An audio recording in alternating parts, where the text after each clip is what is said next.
कुछ समय पहले की बात है।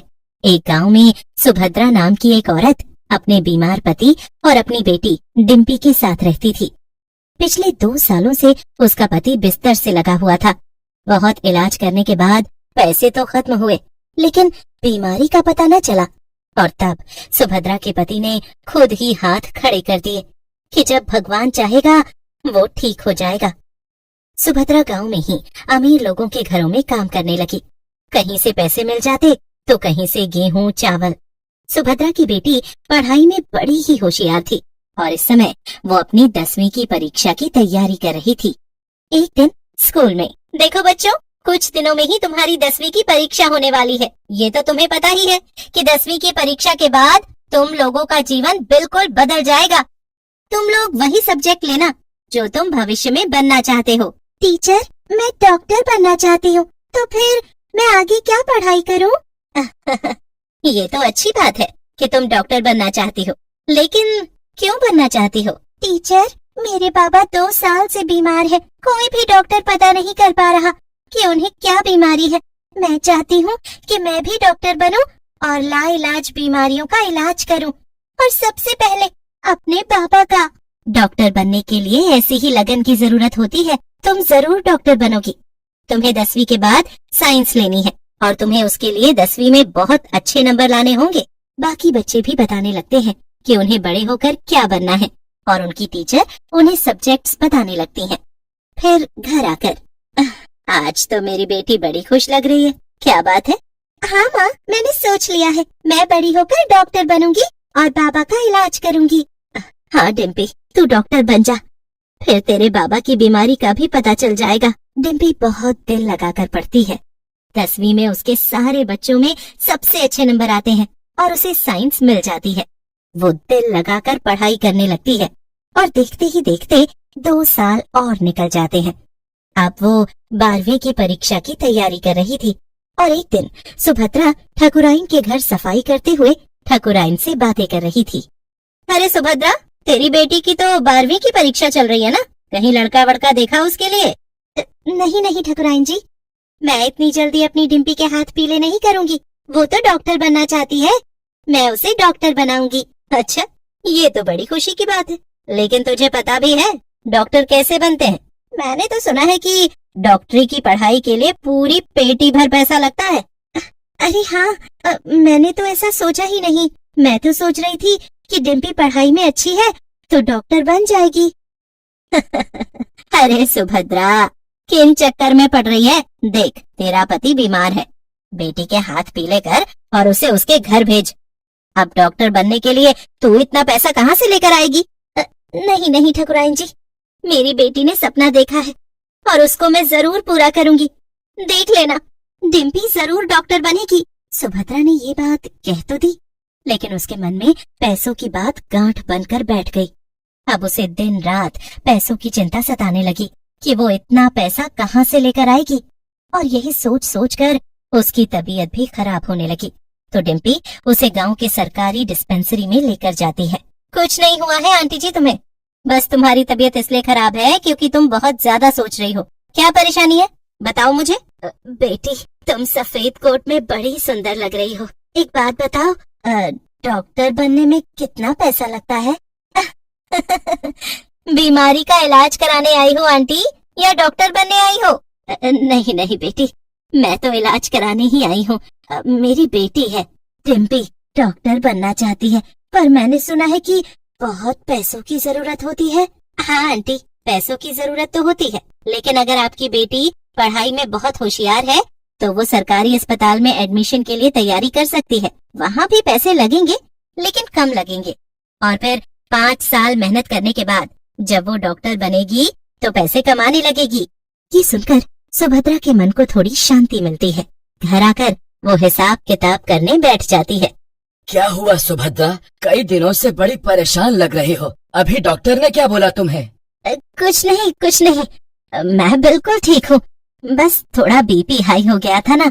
अच्छा सुनो जी, हमारी जमीन का वो जो छोटा सा टुकड़ा है, क्या मैं उसे बेच दूं? देखो ना, जब से आप बिस्तर पर लगे हो उसमें तो कुछ होता ही नहीं है। लेकिन ऐसी भी क्या जरूरत आन पड़ी है?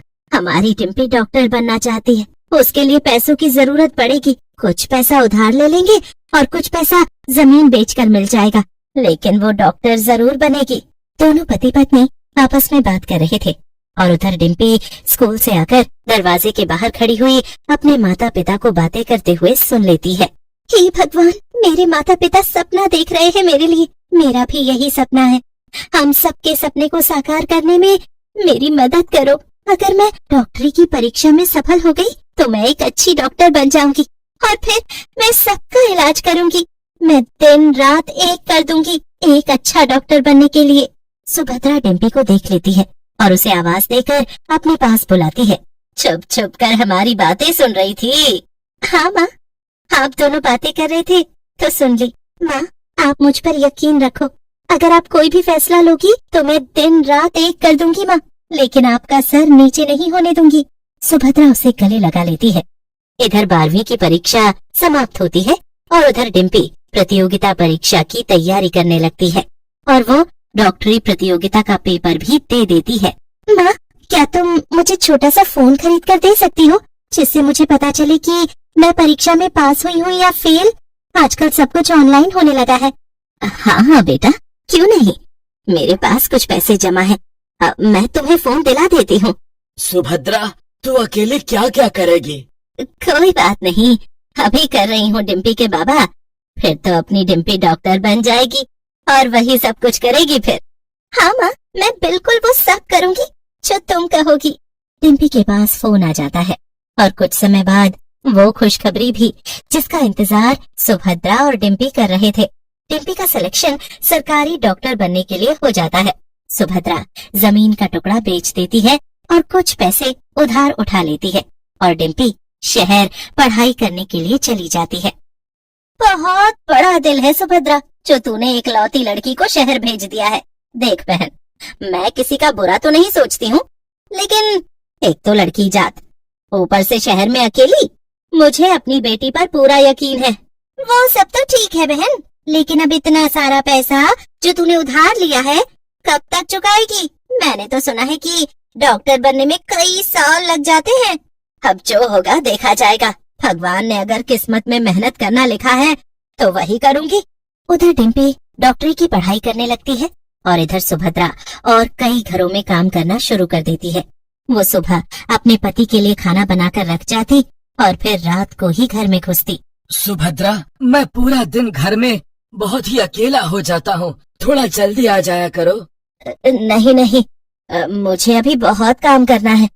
अगर तुम ठीक होते तो हम दोनों मेहनत करते और अपनी बेटी के लिए बहुत सारा पैसा इकट्ठा करते, और मुझे उधार के पैसे भी तो चुकाने हैं, फिर घर खर्च के लिए भी पैसे चाहिए। हाँ, पर मैं कोशिश करूंगी कि दोपहर में एक बार घर आ जाऊं। तुम बहुत अच्छी हो सुभद्रा, एक अच्छी पत्नी भी और एक अच्छी माँ भी। उधर शहर में डिम्पी साल दर साल पढ़ाई करते हुए डॉक्टरी की पढ़ाई कंप्लीट कर रही थी। वो 4 साल में एक बार भी गांव नहीं आई। जब भी उसे पैसों की जरूरत होती वो अपनी माँ को फोन कर देती। बहन सुभद्रा, बुरा मत मानना, तुम्हारी बेटी को जब पैसों की जरूरत होती है वो तभी तुम्हें फोन करती है।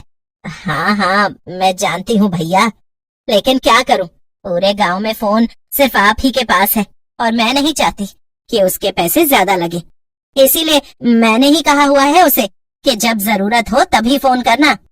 अरे बहन, जब काम के लिए फोन करती है तो कभी कभी तुम लोगों का हालचाल पूछने के लिए भी तो कर सकती है। देख लो बहन, कहीं ऐसा ना हो कि तुम इधर मेहनत करती रह जाओ और उधर तुम्हारी बेटी डॉक्टर बनकर अपनी नई दुनिया बना ले। नहीं नहीं भैया, ऐसा नहीं होगा, मेरी डिम्पी बहुत समझदार है। लेकिन पड़ोसी की बात सुनकर सुभद्रा का मन भी इधर उधर भटकने लगा और उसने भी देखा कि डिम्पी हमेशा पैसों के लिए ही फोन करती थी। फिर 1 साल इंटर्नशिप करने के बाद डिम्पी का फोन आता है। सुन डिम्पी, पूरे 5 साल गुजर गए हैं बेटी, क्या तू अभी तक डॉक्टर नहीं बनी है? तूने तो गांव का मुख भी नहीं किया। हाँ माँ, मेरी डॉक्टरी पूरी हो गई है और मेरी प्रैक्टिस चल रही है, बस वो भी अगले महीने तक खत्म हो जाएगी। फिर मैं सोच रही हूँ कि कभी गांव वापस ना आऊँ। तू क्या कह रही है डिम्पी? तूने तो कहा था कि तू डॉक्टर बनकर अपने बाबा का इलाज करेगी और गरीब लोगों का भी। हाँ कहा तो था माँ, पर अब मेरा मन बदल गया है, मैं नहीं आऊंगी गाँव। ये कहकर डिम्पी फोन रख देती है। सुभद्रा का बुरा हाल हो जाता है। वो रोते रोते घर आती है। क्या हो गया सुभद्रा, ऐसे क्यों रो रही हो? क्या बताऊं डिम्पी के बाबा, हमारी डिम्पी ने हमें धोखा दिया है। वो डॉक्टर बन गई है और अब गांव नहीं आना चाहती। ये तुझसे किसने कहा?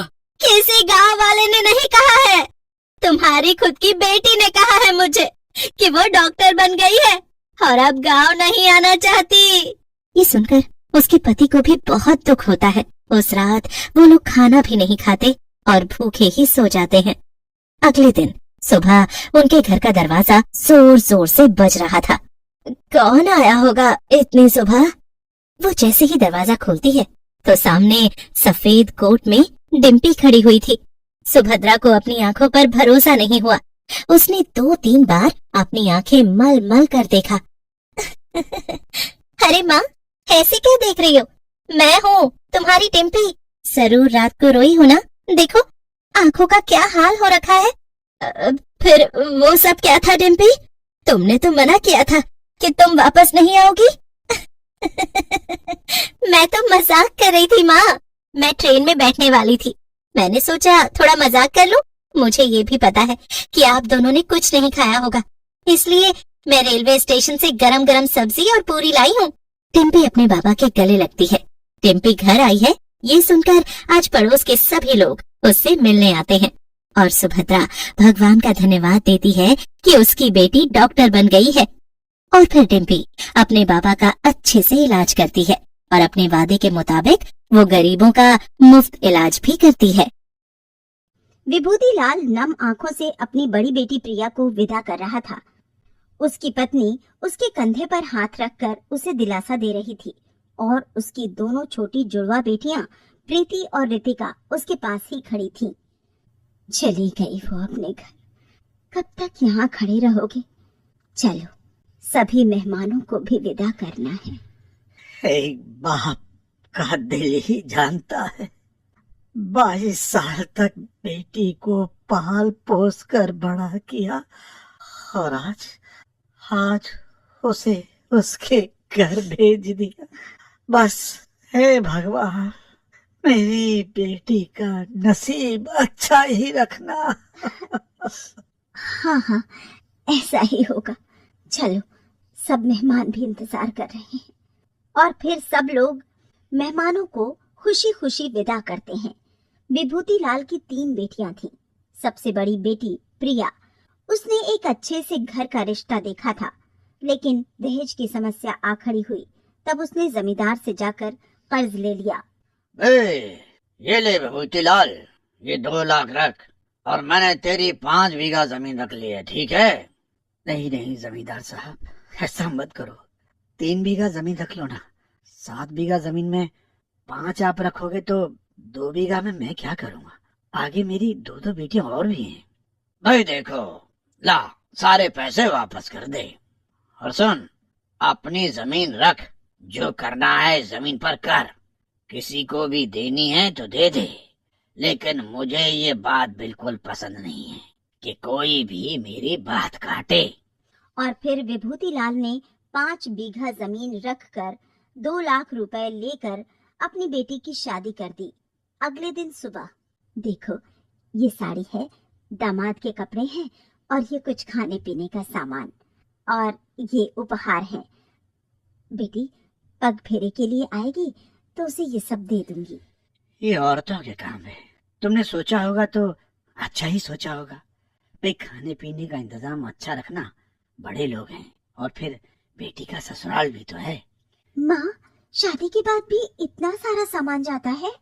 और नहीं तो क्या, ये तो सारी जिंदगी चलता रहेगा। सब त्योहार पर भी तो देना पड़ता है। बेटी के ससुराल वाले नाराज ना हो जाएं, इसके लिए माँ बाप अपनी चमड़ी तक बेच देते हैं। कैसी बातें कर रही हो बेटियों के सामने तुम भी? माँ, फिर तो मेरी शादी बिल्कुल मत करना। मैं नहीं चाहती कि तुम लेन देन को लेकर इतना परेशान हो जाओ। चुप कर, ऐसा थोड़े होता है। अरे बेटियां हैं तो पराए घर तो जाना ही पड़ेगा। बड़ी बेटी प्रिया अपने पति के साथ पग फेरे की रस्म के लिए आती है। विभूतिलाल और उसकी पत्नी अच्छी आवभगत करते हैं और जाते समय उन्हें तोहफे भी देते हैं। 6 महीने बीत जाते हैं कि तभी प्रिया के ससुराल वाले एक दिन घर आते हैं और उनके साथ एक फैमिली और आती है जो प्रीति और रितिका को देखने आई हुई थी। इन लोगों ने बोला तो मना नहीं कर पाई, लेकिन हम अभी अपनी दोनों बेटियों की शादी करने की स्थिति में नहीं हैं। क्या जवाब दें लोगों को? अरे जो भगवान की मर्जी, अब देखने आए हैं तो ये तो करना ही पड़ेगा ना। और फिर वो लोग प्रीति और रितिका को पसंद कर लेते हैं। देखो भाई, भगवान ने तो मुझे जुड़वा बेटे दिए थे और मैंने हमेशा से यही सोचा था कि कहीं जुड़वा बेटियां होंगी तो दोनों बहनों को ब्याह कर ले आएंगे। अरे वो तो अच्छा है, मुंगेरी लाल ने आप लोगों के बारे में बता दिया। भाई साहब, हमें तो आपकी दोनों बेटियां अच्छी लगी, अब आप अपना निर्णय बता दीजिए। अरे भाई, अगर रिश्ता मंजूर हो तो शादी हम जल्दी करना चाहते हैं। हाँ जी, हमें भी आप लोग बहुत अच्छे लगे और आपके दोनों लड़के भी अच्छे हैं। फिर मुंगेरी लाल जो आपको जानते हैं तो किसी तरह का शक स्वभाव तो होना ही नहीं है। हमें ये रिश्ता मंजूर है। फिर लेन देन की बातें, शादी की बातें और तारीख के साथ सारा मामला तय हो जाता है। लेकिन उन लोगों के चले जाने के बाद विभूतिलाल की पत्नी परेशान हो जाती है। पहली बेटी का शादी का कर्ज अभी तक नहीं उतरा है। 5 बीघा जमीन जमींदार के पास रखी है। अब क्या है हमारे पास? कहाँ से लाएंगे इन दोनों बेटियों के लिए? देखो जानकी, मैं बस एक ही बात जानता हूँ, मेरी बेटियां हैं और बचपन से लेकर आज तक इन्हें सिर्फ ताने ही ताने मिले। मैं चाहता हूँ कि ये अच्छे घर में चली जाए ताकि हम दोनों भी गंगा नहा लें। अरे भाई, जमीन जाती है तो जाए, मैं मेहनत मजदूरी कर लूंगा, लेकिन मेरी बेटियां अगर खुश है ना तो एक बाप को इससे ज्यादा और क्या चाहिए। अगले दिन ही विभूतिलाल फिर जमींदार के पास जाता है। अरे भाई, 5 बीघा जमीन तो मैं तेरी पहले ही ले चुका हूँ, उस पर मैंने तेरे को 2 लाख रुपए दे दिए। अब 2 बीघा जमीन पर तू मेरे से 4 लाख कैसे मांग सकता है? जमींदार साहब, आप तो जानते ही हैं, मैं बड़ा ईमानदार आदमी हूँ, मैं पाई पाई चुकता कर दूंगा, लेकिन मुझे इस वक्त पैसों की बहुत जरूरत है। बेटियां अपने घर की हो जाएंगी तो मेरे सर कोई बोझ नहीं होगा। इतनी बेटियां करने से पहले तुम्हें सोचने चाहिए था ना विभूतिलाल। एक तो गरीब और ऊपर से 3 बेटियां। चल भाई, मैं तेरे को पैसे दे रहा हूँ, लेकिन मुझे 1 साल के अंदर मेरा सारा पैसा वापस चाहिए। अगर मंजूर हो तो यहाँ पर अंगूठा लगा दो। विभूतिलाल के पास और कोई चारा नहीं था। उसने अंगूठा लगाया और 4 लाख रुपए ले लिए। शादी की तैयारी होने लगी और फिर दोनों बेटियों की शादी भी विभूतिलाल ने अपनी बड़ी बेटी की शादी की तरह कर दी। तीनों बेटियां अमीर घर में चली गईं। विभूतिलाल ने अपने मन को तसल्ली दी और वो जमींदार का पैसा चुकाने के लिए मेहनत करने लगा। सुनो, हाँ? दिन रात इतनी मेहनत कर रहे हो, देखो तो कितने कमजोर हो गए हो, अपना ख्याल भी नहीं रखते। अगर अपने बारे में इतना सोचने लगा ना तो कैसे चलेगा। और जब भी विभूतिलाल की बेटियां घर आती तो दोनों पति पत्नी अपनी बेटियों का बड़ा ध्यान रखते और उन्हें जरा सा भी पता नहीं लगने देते कि अब वो खेती बाड़ी नहीं मजदूरी कर रहे हैं। तीनों बहनें अपने अपने ससुराल में बहुत ही खुश थीं। विभूतिलाल पूरे महीने मेहनत करता और जो भी पैसा बनता उसमें घर खर्च बचाकर सारा पैसा जमींदार को वो दे देता। अरे भाई विभूतिलाल, इतने थोड़े थोड़े पैसे चुकाएगा तो कैसे चुका पाएगा भाई? 6 लाख रुपए लिए हैं और उनका ब्याज अलग से। चिंता न करो जमींदार साहब, आखिरी सांस तक भी मैं आपका पैसा चुका कर ही जाऊंगा। आखिरी सांस किसने देखी है विभूतिलाल? भाई मेरा पैसा 1 साल में मुझे मिल जाना चाहिए, वो भी ब्याज समेत। ये सुनने के बाद जब विभूतिलाल घर आया तो बड़ा ही दुखी था। क्या हुआ? तुम तो जमींदार का पैसा देने गए थे, उसने कुछ कह दिया क्या? उसे 1 साल में अपना सारा पैसा चाहिए जानकी। मुझे कुछ समझ नहीं आ रहा मैं क्या करूं। जितनी मेहनत मैं कर सकता था उतनी मेहनत तो मैं कर रहा हूं, उससे भी ज्यादा, लेकिन कमाई कहाँ से करूं? सुनो, बुरा मत मानना, लेकिन पति पत्नी तो सुख दुख के साथ ही होते हैं ना। क्यों ना मैं भी तुम्हारे साथ मजदूरी करूं? वैसे भी तो पूरा दिन घर में खाली बैठी रहती हूँ। अरे नहीं नहीं, ऐसा कैसे? मैं तो उसे काम करवा सकता हूँ। सुनो तो सही, 1 साल की तो बात है, दोनों मेहनत करेंगे, जमींदार का सारा पैसा चुका देंगे, फिर अपनी जमीन हो जाएगी और फिर से पहले की तरह हम लोग खेती बाड़ी करने लगेंगे। अब ज्यादा मत सोचो, अकेले से हम 2 भले। और विभूति लाल अपनी पत्नी की बात मान लेता है। अगले दिन दोनों पति पत्नी मजदूरी करने लगते हैं और जो भी पैसा इकट्ठा होता है वो जमींदार को दे देते। बेटियां घर आती तो उस दिन वो लोग छुट्टी करते और उनकी खूब आओ भगत करते। देखते ही देखते आधा साल बीत जाता है। एक दिन, अरे भाई विभूति लाल, भाई तेरे लिए एक बड़ी अच्छी खुशखबरी है। साल भर का काम शुरू होने वाला है एक जगह पर, और वो लोग अपना बड़ा मकान बना रहे हैं। दोनों अगर तुम वहाँ काम करोगे तो जल्दी ही पैसा कमा लोगे। भाई भले लोग हैं, दोपहर का खाना भी देंगे मजदूरों को, ठीक है? ये तो बड़ी अच्छी बात है ठेकेदार साहब, हमें बता दो ना कहाँ जाना है। फिर ठेकेदार उन्हें बताता है कि दूसरे गांव में एक बड़ा मकान तैयार हो रहा है, तुम लोग कल सुबह वहीं चले जाना। और पति पत्नी दोनों शाम को बातें करते हैं। लगता है सचमुच में भले लोग हैं। दोपहर का खाना मजदूरों को कौन देता है भला? चलो एक टेंशन तो खत्म हुई। हाँ, थोड़े और पैसे बच जाएंगे।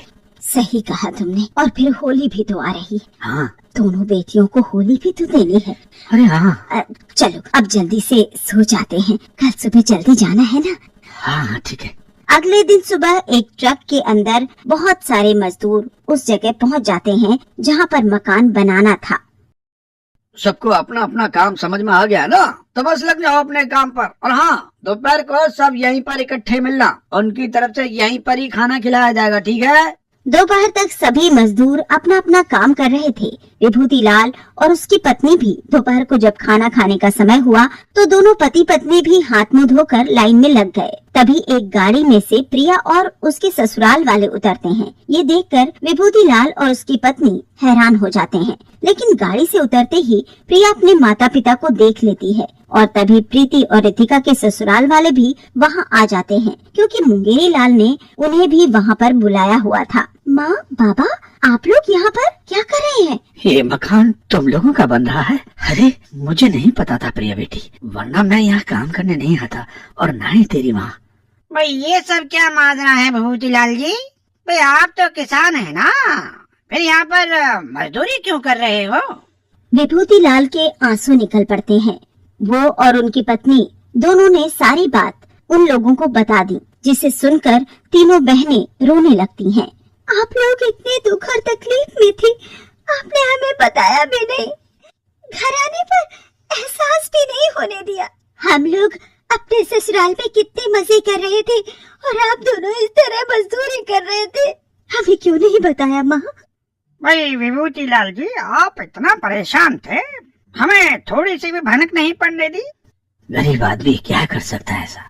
जिसके पास 3-3 बेटियां हों, उनकी शादी भी तो करनी थी।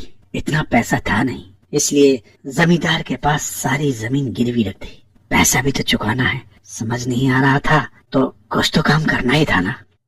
तभी मुंगेरी लाल और रितिका के ससुर विभूति लाल और उसकी पत्नी को गाड़ी में बैठाते हैं और सीधा जमींदार के पास पहुंचकर जितना पैसा उसका था ब्याज समेत उसे दे देते हैं और विभूति लाल की जमीन छुड़ा लेते हैं। भाई आप किसान हैं और आप खेती करते हुए अच्छे लगते हैं, और हमारा रिश्तेदार इतना परेशान रहे और हम मजे से सोए, भाई ये तो इंसानियत नहीं हुई ना। गरीब को क्या चाहिए कि उसकी बेटियां अच्छे घर में जाए। आप लोगों ने तो सचमुच में ये प्रमाणित भी कर दिया। मैं आप लोगों का ये एहसान कभी नहीं भुला सकता, और खेती बाड़ी करके मैं आपका पैसा चुका दूंगा।